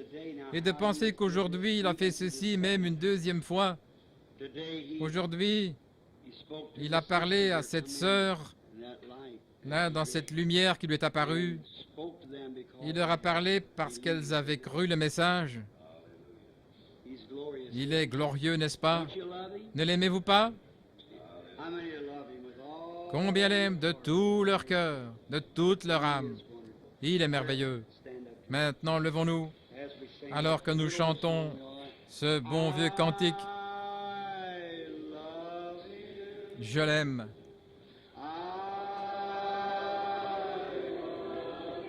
Je l'aime.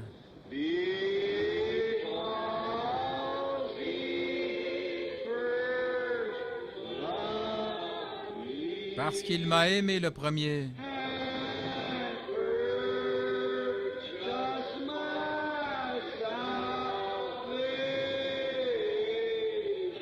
Et il a acquis mon salut. Sur le bois du calvaire. Oh, n'est-il pas merveilleux? Merveilleux. Maintenant, rappelez-vous le service de mercredi soir. Puis Dieu voulant, je serai de nouveau ici dimanche prochain, si le Seigneur le veut. Priez pour nous durant cette semaine.